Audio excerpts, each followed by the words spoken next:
오늘의 말씀은 시편 34편 1절에서 2절 말씀입니다. 내가 여호와를 항상 송축하며 내 입술로 항상 주를 찬양하리이다. 내 영혼이 여호와를 자랑하리니 곤고한 자들이 이를 듣고 기뻐하리로다. 아멘. 여러분, 우리가 멋진 인생이 되려면 성과를 내고 결과를 만드는 것도 중요하지만 과거의 굴레로부터 특별히 내 안에 있는 과거의 감정들, 어떤 타인과의 불편한 감정들 또는 그 타인을 향한 원망, 이런 것들을 잘 털어내야만 그 인생이 성공하는 거예요. 우리는 흔히 그 사람이 잘 살았냐 못 살았냐를 얘기할 때 대부분의 인식은 이 사람이 무슨 성과를 이루었느냐를 보지만, 아무리 사람이 많은 성과를 이루었어도 과거의 굴레와 앙금을 벗어내지 못하면 그건 불행한 인생입니다. 세상 모든 성과를 다 가졌어도 내 마음에 감정의 앙금, 불편함, 이런 것들이 남아있다면 그 인생을 누가 행복한 인생이라고 말할 수 있으며 성공한 인생이라고 말할 수 있겠습니까? 한 해를 시작한 지 엊그제 같은데 여러분, 벌써 오늘 한 해의 마지막 끝자락 앞에 와 있습니다. 여러분은 올 한 해를 스스로 어떻게 평가하십니까?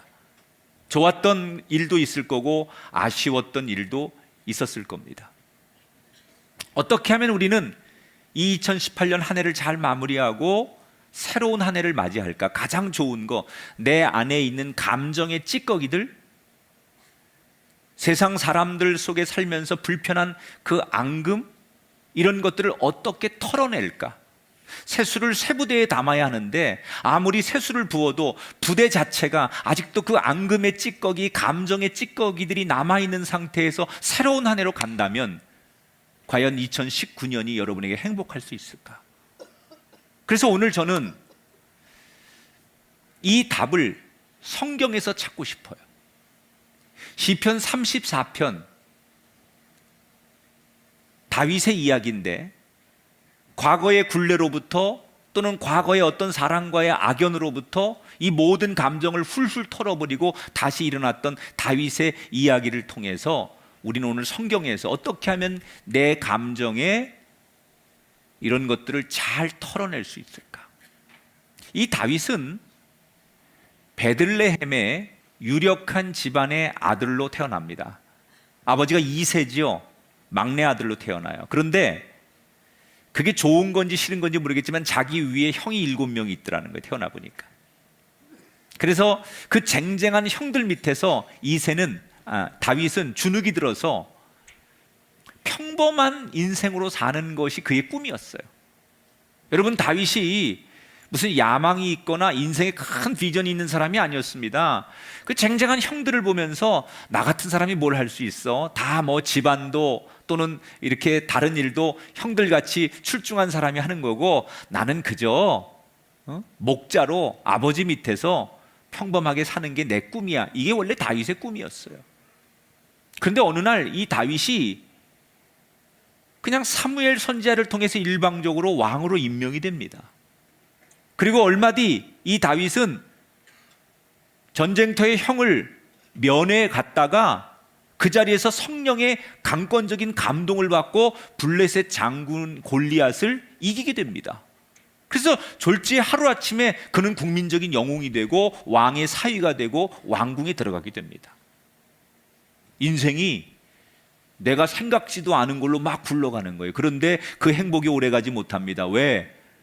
사울이 이 다윗을 시기하죠.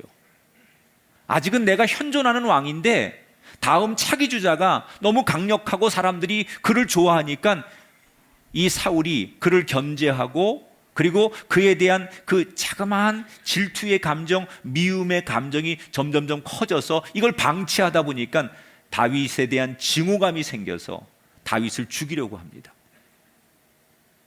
그 질투와 미움을 견디지 못한 다윗이 왕궁을 떠나 멀리 도망을 치지만 이스라엘 곳곳에 이미 사울 왕이 다스리는 정부의 많은 그 정보원들이 있기 때문에 어디를 가도 다윗은 편할 수가 없었습니다. 그래서 급기야 그가 마지막에 선택한 일이 뭐냐? 이스라엘을 떠나서 다른 나라로 망명을 가는 거였어요. 이스라엘 주변에 많은 나라들이 있었지만 그가 망명지로 선택한 것은 블레셋이었습니다. 가드라고 하는 그 도시에 가서 당시에 블레셋의 왕이었던 아기스에게 망명 신청을 하고 자기의 신변 보호를 부탁합니다. 그런데 웬걸이요? 이 가드라고 하는 곳이 어떤 곳이냐면 다윗이 전쟁에서 이겨서 무찔렀던 블레셋의 전쟁 영웅 골리앗의 고향이에요. 그러니까 이 고향 사람들이 자기들의 민족의 자존심인 골리앗이 전쟁에서 아주 비참하게 죽었는데 그 상대가 다윗이라는 사실을 알고 오히려 분위기가 여론이 악화되면서 다윗을 죽이려고 합니다. 이때 다윗이 그 위기의 순간에 그가 아주 마지막 꺼낼 수 있는 카드 하나를 꺼내게 됩니다. 그게 뭐냐? 미친 연기를 하는 거예요. 갑자기 머리를 풀어헤치고 눈을 흰자를 확 뒤집더니 낄낄거리고 웃고 침을 흘리고 막 여기저기 기어다니고 바닥을 핥고 막 대문에 가서 문을 긁기도 하고 도무지 정상적인 사람처럼 보이지 않는 연기를 의도적으로 합니다. 블레셋 사람들이 보니까 이미 제정신이 아니고 미쳐서 여기 왔다고 생각하니까 죽일 가치도 없다고 생각해서 궁 밖으로 버리라고, 그래서 군인들에 의해서 그는 궁 밖으로 버려지고 겨우 목숨을 구합니다. 사람들에게 버림받고 침뱉고 조롱당하고 밟히고 그리고 사람들이 다 떠난 다음에 미친 연기를 그만두고 이제 어딘가 정처 없이 어디로 가야 할지 모르는 발걸음을 옮기면서 우연히 물에 비춰진 자신의 초라한 모습을, 비춰진 모습을 보게 돼요. 사람들에게 얻어맞아서 온통 얼굴에 피멍이 들고 그리고 정말 가장 초라하고 가장 연약한 그 물가에 비춰지는 자신의 모습을 보면서 얼마나 처량하든지 그냥 가만히 있어도 두 눈에 눈물이 흐르기 시작합니다. 나는 잘못한 게 없는데 왜 내가 이렇게 미움을 받고 이렇게 내 나라 떠나서 남의 나라까지 와서 이런 처량한 인생이 되었는가? 그 사울 왕에 대한 미움과 세상에 대한 원망과 하나님에 대한 섭섭함, 이런 것들이 감정 안에서 올라오기 시작해요. 그리고 하염없이 그 감정 앞에 붙들려 눈물이 흐르는데 그 눈물이 흘려지는 그 처량한 신세 속에서 그가 기도를 드립니다. 그 기도가 바로 시편 34편의 기도예요. 가장 고달프고 가장 서럽고 가장 미움이 큰 상태에서 드렸던 그 기도에 그가 제일 먼저 무슨 기도를 드리느냐? 1절 2절 볼까요? 내가 여호와를 항상 송축하며 내 입술로 항상 주를 찬양하리이다. 내 영혼이 여호와를 자랑하리니. 자, 다윗이 제일 먼저 드리는 기도는 놀랍게도 하나님을 찬양하는 거였어요. 찬양. 우리는 흔히 찬양을 하나님이 좋아서 기뻐하며 하는 것이다, 이렇게 인식을 합니다. 자, 그렇다면 다윗은 지금 하나님이 좋아서 기뻐서 찬양을 할 수 있는 상황일까? 여러분, 조금 전에 설명해 드린 대로 지금 다윗은 기쁨이 어디 있습니까? 하나님을 높이고 찬양할 마음이 어디 생기겠습니까? 오히려 하나님을 원망하고 섭섭함과 서러움의 감정이 그를 꽉 붙들고 있습니다. 내가 하나님만 믿고 왔는데, 난 하나님 앞에 최선을 다했는데 내가 지금 이런 상황과 이런 고생을 한다고 생각하니 이 상황에서 하나님을 찬양하고 하나님을 높인다는 것은 그로서는 있을 수 없는 일이에요. 그런데 그는 왜 굳이 그 상황에서 하나님을 높이는 찬송을 드림으로 기도를 시작한 걸까? 이유가 있습니다. 그건 의도적인 거예요. 지금 하나님 앞에 섭섭한 감정, 하나님 앞에 미움의 감정, 이런 것들이 지금 자기 안에 자리 잡고 있는데 이걸 그냥 방치해 두면 이것이 나중에는 하나님을 부인하게 되고 하나님을 증오하게 되고 하나님과 완전히 돌아서는 감정으로 점점 커지는 것을 알았던 다윗은 지금 이 감정이 내 안에 들어왔지만 이 감정을 지금 털어내지 않으면 걷잡을 수 없다는 걸 알았기 때문에 다윗은 몸부림을 치는 거예요. 의도적으로. 이 감정을 그냥 놔두면 이게 앙금이 생기고 이게 점점 커져서 결국은 모든 것을 미워하게 됩니다. 이걸 너무나 잘 보여준 사람이 사울 왕 아닙니까? 여러분, 사울이 처음에는 하나님 얼마나 잘 믿었던 사람이에요. 그런데 어느 날 다윗을 보면서 조그만 질투의 감정이 생깁니다. 그리고 그것이 믿기 시작합니다. 그런데 그 질투의 앙금을 그냥 방치해뒀더니 나중에는 사울이 어디까지 가느냐? 하나님을 미워하게 됩니다. 하나님을 등지게 됩니다. 하나님을 부정하게 됩니다. 그래서 사울의 인생이 망가진 거예요. 처음부터 사울이 하나님을 등졌던 사람이 아니에요. 그냥 그 감정의 앙금을 방치해뒀더니 나중엔 걷잡을 수 없는 지경까지 간 거예요. 그런데 딱 지금 다윗이 그 상황에 놓인 거예요.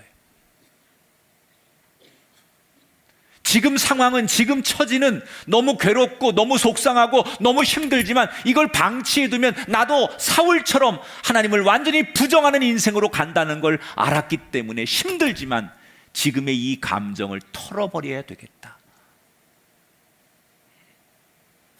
혹시 이 자리에는 올 2018년 한 해를 살면서 아직도 내 마음의 감정에 어떤 사람을 떠올리면 혈압이 오르고 용서가 되지 않고,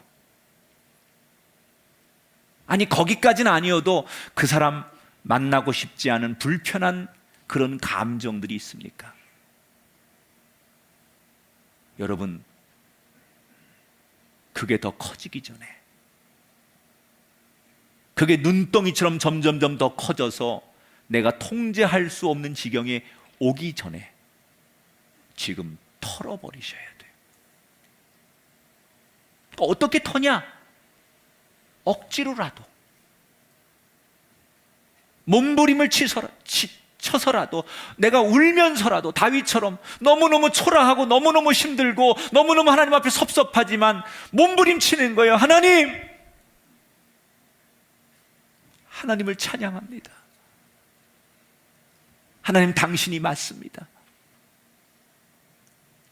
지금 처지는, 지금 내 상황은 너무나 비참하고 고통스럽지만 그래도 당신이 맞습니다. 그래도 난 당신을 떠날 수 없습니다.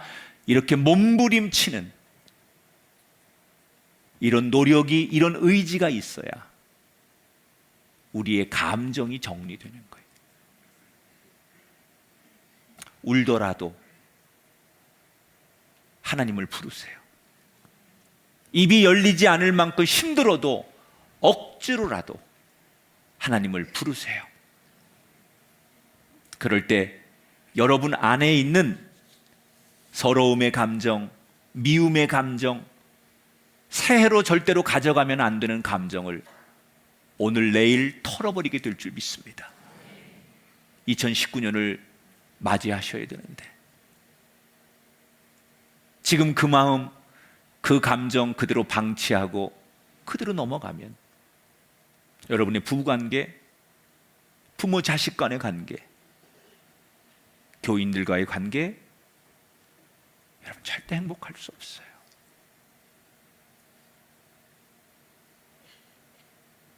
몸부림치셔야 돼요. 이 암덩어리보다 더 무서운, 나를 짓누르고 나를 불행하게 만드는 이 감정을 털어버리려고 하나님 앞에 울면서 몸부림치는 그 결단이 있어야 될 줄 믿습니다. 다윗은 그렇게 고통스럽지만 하나님을 의도적으로 인정하면서 기도를 시작해요. 하나님, 당신은 찬양받을 뿐입니다. 내가 당신을 자랑하겠습니다. 그러나 여전히 내 현실은 바뀐 게 없는 거예요. 이 괴로움 앞에서 괴롭기 때문에 하나님을 부르고 하나님을 찾지만, 그러나 내 현실은 아무것도 다윗이 바뀐 게 없어요. 그래서 그는 계속해서 기도하지요. 곧바로 어떻게 기도하느냐? 오늘 4절에 보니까 두 번째 이렇게 기도를 해요. 내가 여호와께 간구하매 내게 응답하시고 내 모든 두려움에서 나를 건지셨도다. 자, 다시 한번 읽어볼게요. 내가 여호와께 간구하매, 내가 하나님 앞에 부르짖을 때마다, 기도할 때마다 내게 응답하셨다는 거예요. 언제? 지금까지 살아오는 동안 내가 모든 두려움에서 언제나 나를 건져주셨고 내 기도에 응답해 주셨다는 거예요. 지금은 너무 괴롭고 너무 힘들고 하나님이 나를 버린 것 같지만, 돌아보면 내가 살아온 인생 그 길목길목마다 하나님은 나와 함께 하셨고 내 기도를 들어주셨고 나를 지켜주셨다라는 것을 그가 떠올리는 거예요. 여러분, 지금 괴롭다고 해서 내가 살아온 인생의 과거까지 다 부인할 수는 없어요. 지금 이 4절의 말씀이 다윗이 자기가 기도할 때마다 하나님께서 응답해 주시고 자기를 건져주셨다라고 고백을 했는데, 이게 정확히 언제 어떤 상황인지는 성경에 설명이 없어요. 그러나 설교자인 제가 추측하건대 아마 다윗이 하나님의 은혜를 이 시점에서 그때는 하나님이 나를 이렇게 도와주시고 나를 건져주시고 지켜주셨는데 라고 떠올렸던 가장 큰 사건이, 제가 생각할 때는 아마도 골리앗과의 전투 사건이 아닐까 그렇게 추측이 돼요. 여러분, 골리앗은 역사 문헌에 보면 실제 존재하던 인물인데 키가 거의 3m 가까운 정도로 큽니다. 2m 한 7, 80 문헌에 이렇게 나오는데 거의 3m 정도 되는 엄청난 거구입니다. 근데 그냥 키가 크고 몸이 비대한 사람이 아니라 훈련된 사람이, 훈련된, 뭐 엄청난 등치를 가진 사람이, 만약에 UFC 여러분 이런 거 평생 훈련해가지고 그런 강렬한 사람이라고 생각해 보세요. 그런 사람의 골리앗은 그래서 아주 그냥 최고의 영웅이었죠. 전쟁터에 나와서 그 골리앗이 나와서 조롱을 하고 이스라엘에게 나에게 덤빌 사람 전투를 신청하지만 누구도, 사울 왕도 누구도 나서지 못합니다. 그때 아버지 심부름을 놨다가 우연히 그 광경을 목격하고 있는 다윗의 마음에 갑자기 성령이 강권적으로 네가 해라, 그리고 성령이 그에게 역사라니까 다윗이 얼떨결에 나선 거예요. 제일 먼저 그의 형이 말렸겠죠. 사울왕도 성경에 보면 말립니다. 너무나 어린 소년이 아무도 안 나서니까 내가 하겠다고 나서니까 다 말렸어요. 말이 안 되지요. 그런데 다윗이 뭐라고 말하느냐? 난 자신이 있다는 거예요. 다 안 된다는데, 왕도 안 되고 전문가도 안 되고 형도 안 된다는데 자기 혼자 난 자신이 있다는 거예요. 난 이길 수 있다는 거예요. 그러면서 골리앗 앞에 서는 거 아닙니까? 그때 그가 자신이 있다고 한 근거가 뭐냐? 뭘 가지고 자신이 있다고 하는 거냐? 바로 과거에 하나님이 자기 자신을 도와주시고 지켜주신 그 경험이 있기 때문에 자신이 있다고 말해요. 자, 이 내용이 사무엘상 17장에 자세히 소개가 되어 있는데 그 상황을 다윗이 자기가 고백한 내용이에요. 한번 읽어볼게요. 여호와께서 나를 사자의 발톱과 곰의 발톱에서 건져내셨은즉 나를 이 블레셋 사람의 손에서도 건져내시리이다. 할렐루야. 여러분, 다윗이라고 골리앗이 두렵지 않았겠습니까? 그런데 그는 그 두려움의 감정을 뭘로 이기느냐? 지난 과거의 경험을 떠올리며 자기 안에 찾아온 그 두려운 감정을 이겨내요. 하나님께서 사자의 발톱과 곰의 발톱에서도 그 순간순간 나를 지켜주시지 않았느냐. 그런 것처럼 저 골리앗의 힘 앞에서도 나를 지켜주실 것이다. 다윗이 살아가는 동안 왜 힘든 일이 없었겠어요? 왜 위기가 없었겠어요? 왜 포기하고 싶은 순간이 없었겠어요?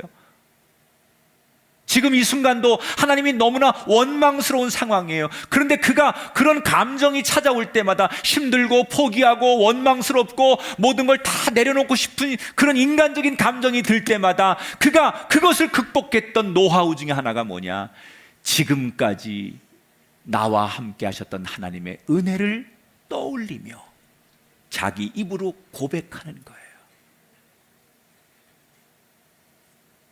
그랬더니 어떻게 됩니까?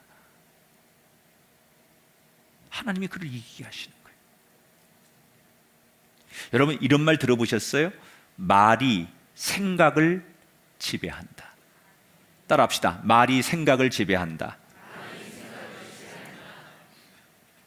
자기가 지금까지 받은 은혜, 하나님이 자기를 지켜주신 그 경험들, 그런 것들을 그가 자기의 입으로 고백하는 거예요. 조금 전에 읽은 그 말씀대로 하나님께서 사자의 발톱과 곰의 발톱에서 나를 지켜주시고 내가 기도하면 응답하셨던 하나님, 자기가 자기 입술로 하나님이 순간순간마다 나와 함께 하셨던 것을 그가 자기 입으로 고백하는 거예요. 그랬더니 그의 마음속에 있는 미움의 감정, 섭섭함의 감정, 두려움의 감정, 이 모든 것들이 털어내지기 시작되더라는 거예요. 나도 내 마음속에 누군가를 미워하고 쓸모없는 이 감정의 찌꺼기들을 버리고 싶은데 그게 잘 안 되는 분이 있습니까? 오늘 다윗이 우리에게 가르쳐주는 이 두 번째 해답, 내가 받은 하나님의 은혜를 기억하고 고백하는 거예요. 그때 하나님 그 죽을 고비에서 나를 살려주셨고, 그때 이미 넘어지면 못 일어날 상황에서 하나님이 나를 용서해 주셨고, 그때 하나님 우리 가정, 내 자식, 그때 하나님 살려주시고, 그때 길을 열어주셨고, 그때 도와주셨지. 이걸 기억하고 이걸 내가 스스로 고백할 때 내 안에 지금 현실적인 이 감정들이 내 안에서 사라지게 되는 거예요. 인간의 뇌는요, 좋은 거 행복한 것보다는 힘들고 어렵고 불편한 걸 기억하는 게 뇌가 훨씬 더 각인이 돼 있대요. 이 인간의 습성이라는 거예요. 그래서 우리가 감사한 거, 행복했던 거, 이것을 기억하는 것보다 섭섭했던 거, 어려웠던 거, 말 한마디에 상처받았던 것을 더 많이 기억하는 게 인간이 가지고 있는 본성이라는 거예요. 여러분에게 지난 1년을 돌아보면, 아니 여러분의 인생을 되돌아보라고 하면 꼭 원망스러운 일, 섭섭했던 일, 힘들었던 일만 있었겠습니까? 그 사이사이에 호탕하게 웃을 만한 일도 있었을 것이고, 가슴 뭉클한 일도 있었을 것이고, 콧등이 찡해질 만큼 감격스러운 순간도 있었겠죠. 제가 방금 지금 예배 올라가기 전에 우리 둘째 아들한테 문자를 받았어요. 다 뭐 제가 그 내용을 소개 못하지만 아버지가 있어서 올 한 해 행복했다. 아버지를 보면서 자기는 자랑스러웠고 아버지처럼 살고 싶다. 수고 많이 하신 아버지, 내년에도 건강하시고 행복했으면 좋겠다. 우리 아들이 저한테 보낸 짧은 카톡의 글이었어요. 나한테 많은 보상을 준 건 아니지만 그 글 하나를 보면서 미소 짓는 그게 저에게 분명히 왜 없었겠어요? 그동안도 많이 있었죠. 우리 막내딸은 매일 아침 저녁 나한테 뽀뽀를 해줘요. 하루도 안 걸러. 밥은 안 먹을지언정 걔 뽀뽀를 안 받는 경우는 없어요. 얼마나 행복한지 몰라. 그런데 그건 다 잊어버리는 거예요. 지금 힘든 일, 지금 섭섭한 일만 생각하는 거예요. 다윗은 지금 너무 힘드니까, 너무 자신의 처지가 비참하니까 그 지난날 내가 받았던 행복했고 감사했고 좋았던 건 다 잊어버리고 그것을 부정하지 않고 의도적으로 그것을 떠올리면서 고백하는 거예요. 하나님, 그때 나와 함께 하셨죠. 그때 하나님이 저를 도와주셨죠. 여러분, 이 고백이 저와 여러분에게도 있게 되길 축복합니다. 그래야 지금의 여러분의 이 감정, 그 아픔, 그 앙금을 털어낼 수 있어요. 이렇게 다윗은 의도적으로 하나님을 찬송하고 지난날에 자신에게 주어진 그 과거의 은혜를 추억하고 고백하면서 그 감정을 어떻게든지 이겨내 보려고 몸부림을 치면서 이제 8절부터는 그가 결단하는 기도예요. 내가 이렇게 살겠습니다 라고 하는 자신의 결단이 이제 8절부터 쭉 나옵니다. 그 중에 가장 중요한 부분이 13절부터 15절이라고 생각이 돼요. 같이 읽어보겠습니다.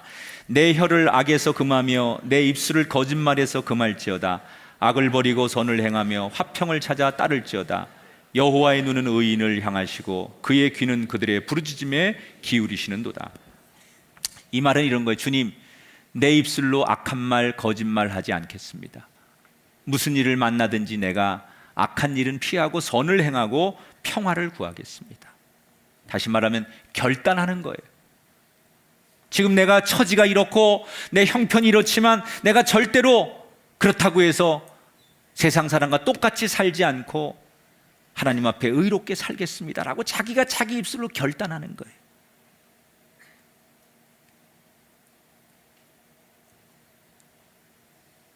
여러분, 아무리 힘들어도 하나님이 주신 길을 버리면 안 돼요. 한번 따라 할까요? 바른 길이 이깁니다. 그러니까 다윗은 자신에게 이 쓸데없는 지금 감정, 막 슬프고 죽고 싶고 처량하고 밉고 분노가 일어나고 이 감정을 세 가지로 털어내는 거예요. 찬양하고 고백하고 결단하는 거예요. 그래서 털어내는 거예요. 자, 그랬더니 그 감정을 이기려고 그렇게 노력하고 결단했더니 기도가 끝난 다음에 그의 인생이 어떻게 되느냐? 그는 용기를 내어서 다시 죽으면 죽으리라고 생각하고 이스라엘로 돌아갑니다.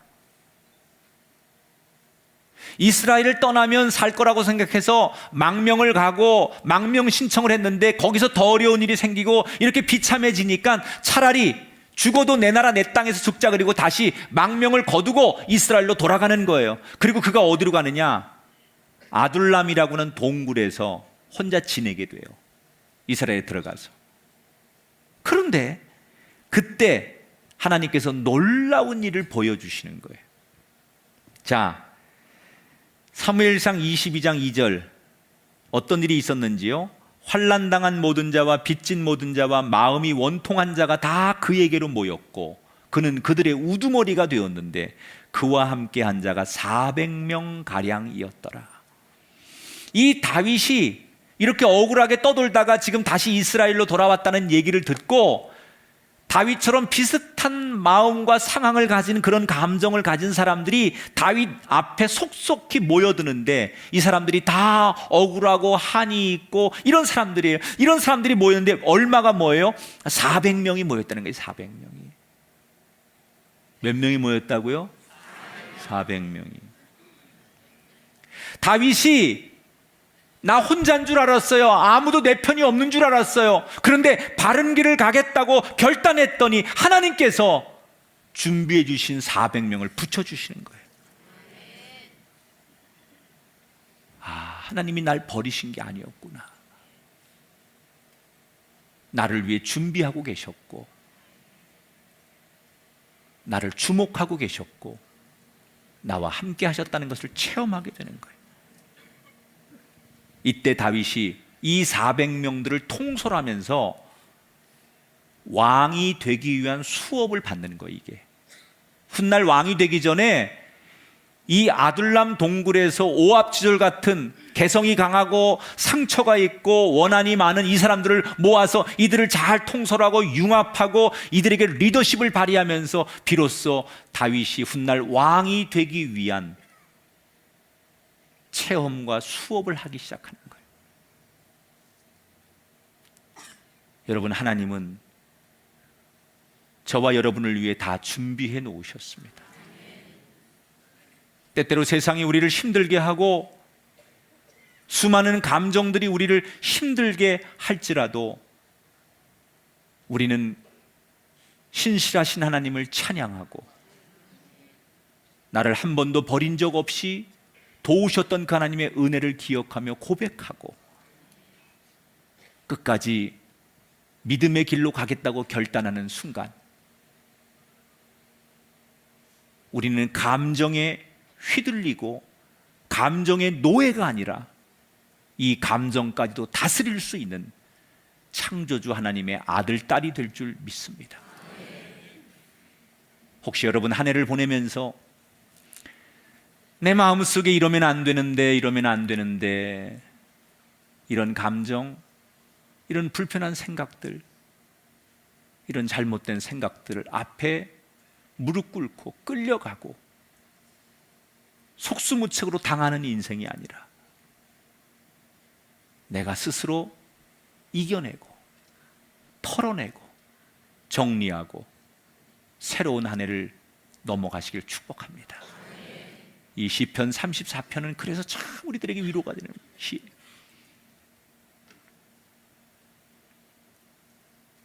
(2019년이) 코앞에 와 있어요.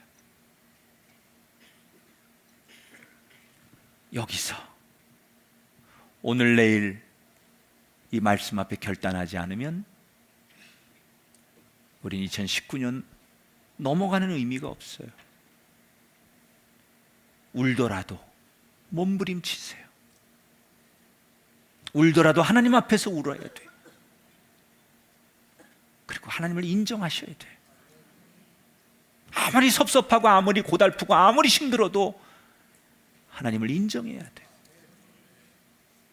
아무리 힘들어도 여러분 부모는 부모잖아요.